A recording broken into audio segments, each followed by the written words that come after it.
आते हैं। तो ब्राह्मण देश से इधर नारद भगवान और शनिदेव भगवान आ जाते। इधर राजा ने जैसे ही चेहरे पे देखा, चेहरे पे चंद्रमा जैसा चेहरा उनको दिखाई देगा, लेकिन वो बोल नहीं पाए। इसलिए पता नहीं चलता भगवान कब किसको मिल जाए। इसीलिए कभी भी संत भी द्वार पर आ जाए तो कभी वापस नहीं करना चाहिए। पता नहीं भगवान आपकी परीक्षा लेने के लिए आए हों, तो इसलिए कुछ ना दें तो थोड़ा बहुत जरूर दें। इधर राजा के पास भगवान शनिदेव और नारद जी पहुंचते हैं। जैसे ही देखा उन्होंने कुछ बोल सके नहीं और कहने लगे, महाराज आइए विराजिए। इधर शनिदेव ने कहा, महाराज बताइए, उदास बहुत हो। महाराज क्या करें, उदास क्यों हैं? हमारे कोई संतान नहीं हुई इसलिए हम उदास। तो इधर शनिदेव ने कहा, आप ऐसा करिए। कैसा करें महाराज? आप एक बाग को लगवाएं और एक बाग लगवाएं तो हो सकता है आपको संतान प्राप्त हो जाएगा। ठीक है महाराज। बोलिए बाबा गोरखनाथ की जय हो। तो इधर राजा ने इतना सवाल फिर भी पूछ लिया, महाराज ये बता दीजिए, बाग लगाने से हमको क्या फायदा मिलेगी? महाराज ये बताएं। बोलिए महाराज। हे राजन, बोलिए। आप 9 लखा बाग लगवाएं और उस बाग में मंदिर बनवाएं, एक कुआ बावड़ी का निर्माण कराएं। जो यात्री लोग आएंगे और पौधों की छांव में बैठेंगे, भगवान भोलेनाथ की पूजा करेंगे और कुएं का पानी पिएंगे तो आशीर्वाद देंगे, तो आपको साहित्य संतान प्राप्ति हो जाएगी। तो कोई आएगा, वो संत जो आएगा तो वहाँ जल का पानी पिएगा, जल पिएगा और वृक्ष की छाया में बैठेगा और कुएं से स्नान करेगा तो आपको आशीर्वाद देगा। हे कुआ खुदवाने वाले, बाग लगवाने वाले, हमेशा फले और फूले। इसका मतलब ये बताया। तो राजा के ये बात बिल्कुल दिमाग में बैठ गई। इधर जो ब्राह्मण देव कैद थे उनको छुड़वाया और अंतर ध्यान हो गए। बोलिए बाबा गोरखनाथ की जय हो। इधर रानी ने कहा, अभी तो महात्मा आए थे, वो किधर गए? देखा वहाँ अंतर ध्यान हो गए। तो रानी बोलने लगी, महाराज आपने पहचान नहीं पाया, यही भगवान थे, अपनी परीक्षा लेने के लिए आए थे और क्या बोल गए वो आप करिए तो आपको संतान अवश्य होगी। इतनी बात सुन के और माली को बुलवाया।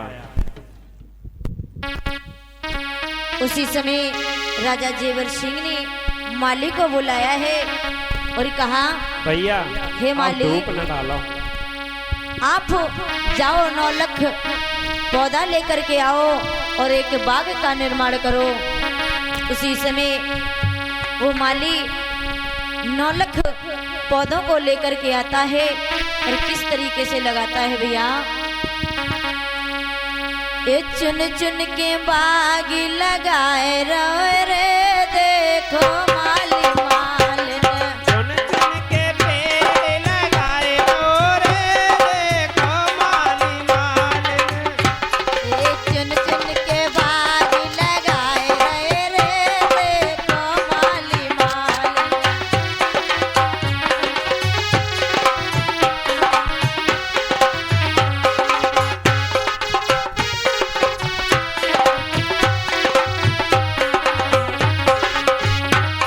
ये देखो माली मालिन, देखो माली मालिन।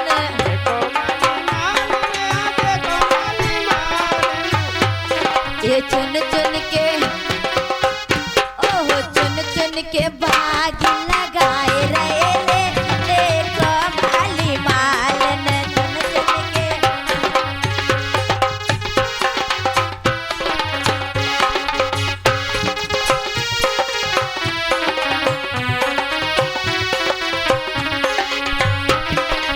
आम और केला पेड़ माली ने लगाए। आम देखो माली ने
जिस तरीके से माली और मालिन ने बाग लगाया है, धीरे धीरे समय व्यतीत हुआ भैया। आज वो बाग फूले और फलने लगा, फल आने लगे। तो आज उस माली ने सोचा कि हम राजा के दरबार में यदि फल लेकर के जाएं तो शायद हमें बहुत इनाम मिल सकता है। तो उसी समय उस माली ने क्या किया, एक टोकरी लेकर के उस टोकरी में फल रख करके आज वो माली राजा के दरबार के लिए चला है। वो तो धर के टोकरा चला रे, ले लो नैनार, ले लो रे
राजा के दरबार में पहुंचा और कहने लगा, राजन प्रणाम। खुश रहो खुश रहो। तो आज वो माली से राजा कहने लगे, अरे एक हाथ से माली पकड़ रे डाली, और दूजे छोले जाने पैररी।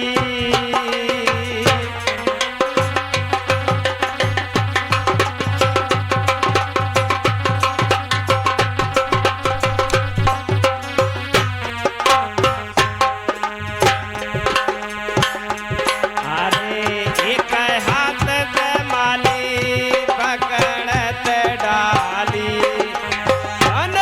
तुझे छोले ते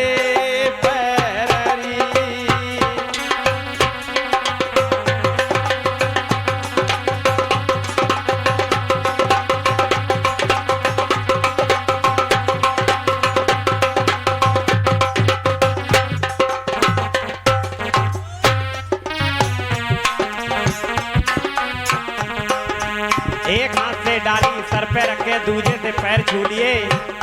जब पैर छूते ही राजा की नजर डाली पे पड़ गई। इसी में फूल तो उसी टाइम मुरझा गए थे। इधर माली से पूछा, अरे माली दीजे मोए बता,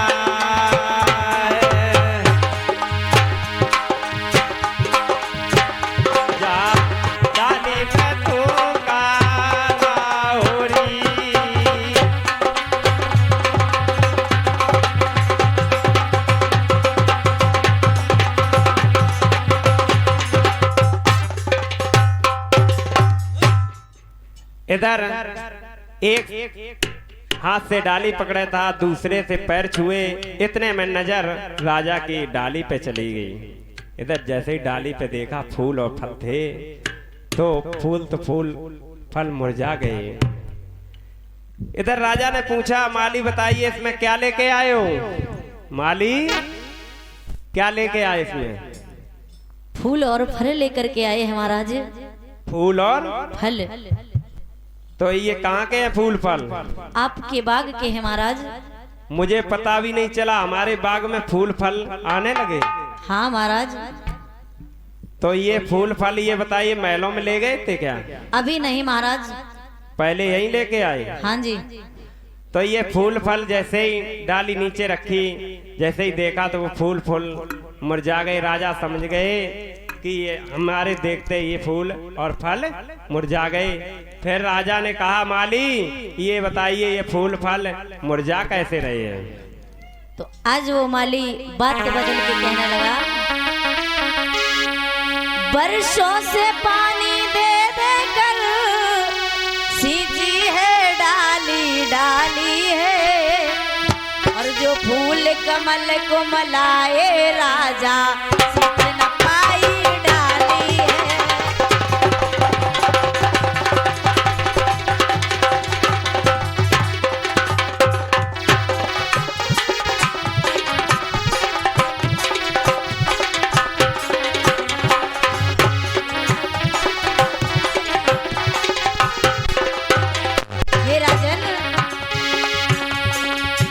बरसों से पानी दे दे कर और सींची डाली डाली है, जो फूल कमल को मनाए राजन सींच न पाई डाली है।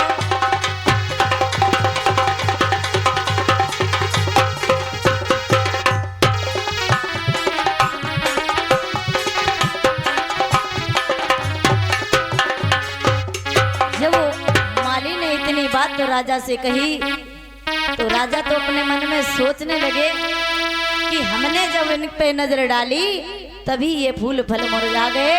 ये माली अपने मन से बात तो बना करके कहने लगा, मंत्री हाँ महाराज। ऐसा करिए, माली बाग से आया, इसे जितना चाहिए धन जो कुछ चाहिए इसे दे दो। महाराज हमें 36 मोहरें दे दो और कुछ नहीं चाहिए। 36 मोहरें दे दे मेहता भैया। देखी थी उनने मोहरें होती कैसे।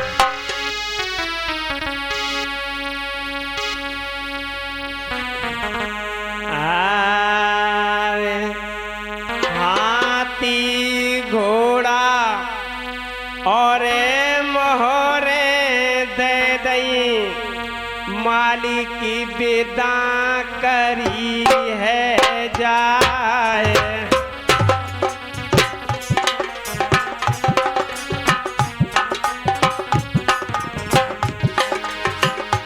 अरे मकोना हाथी जो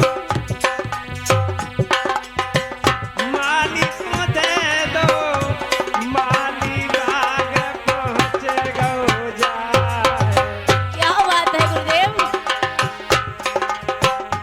अरे माल ने देख बागन में जाको मन तो गो तो आज लल जाए।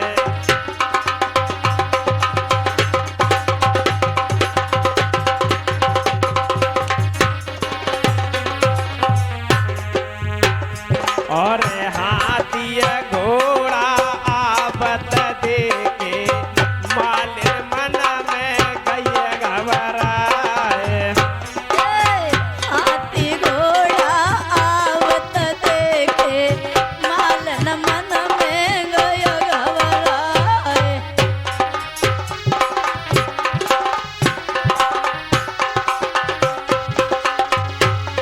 इधर जैसे ही मालिन ने देखा कि माली आ रहे हैं, अच्छा। और देखकर चले आए कि कहाँ से आए रहे। जिस शायद की बात विधुना से आए रहे।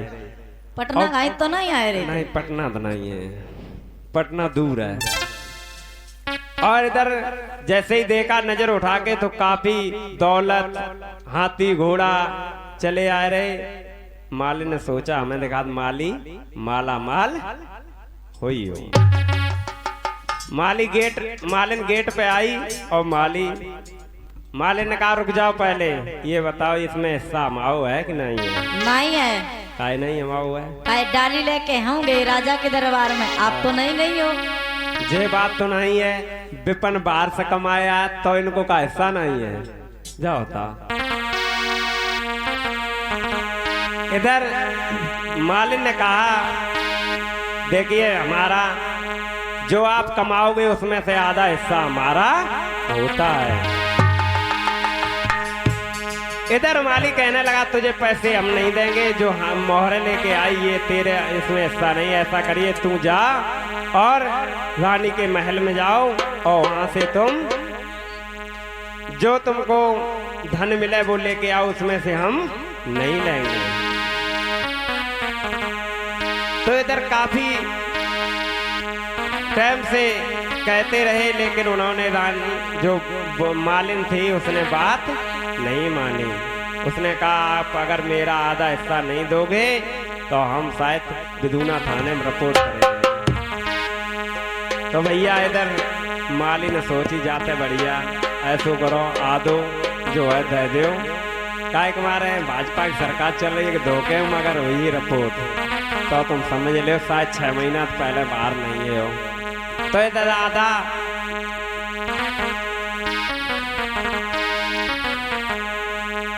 अरे मालिए बोलत अरे मालिन से,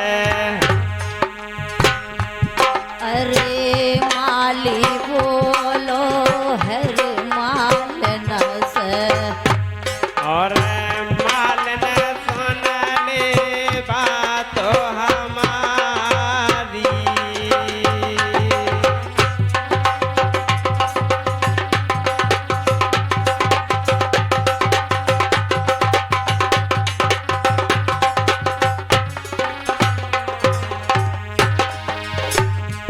अरे जो कुछ हम ले आए री मालिन तू का पागल होए रही।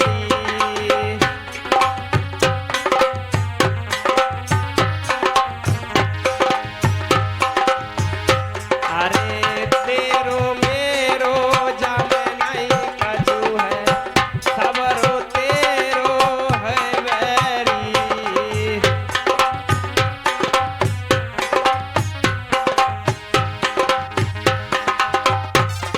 इधर समझा के मालिन से कहा ऐसा करिए जो कुछ आया सो अपना ही है, किसी दूसरे का नहीं है। जब ये लड़ाई एक चीज और भैया अगर कितना भी पैसा हो अगर घर में लड़ाई होए तो वो पैसा कभी भी संपन्न नहीं हो सकता।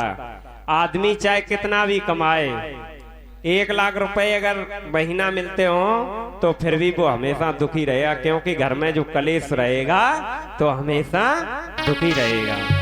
इसलिए कथा के अनुसार से ये भी बताया भगवान की कथा सुनने से कभी भी पति पत्नी में कभी झगड़ा नहीं करना चाहिए, और पति अगर कोई काम करता है तो पत्नी को अवश्य पूछना चाहिए। बगैर अपनी मर्जी से अगर किया तो कभी वो संपन्न नहीं होगा। आपको आगे की कथा भी सुनाएंगे जो राजा ने अपनी मर्जी से कहा किया तो वो कभी हुआ ही नहीं। इधर भैया उनकी सलाह हो जाती है तो काफी समय व्यतीत हुआ। इधर राजा का मन आया कि ऐसा करें एक बार हम बाग की सैर जरूर करें। बोलिए। इधर राजा का मन आया कि हम बाग की सैर करने के लिए जाएं, बाग देखें कैसा है या नहीं है।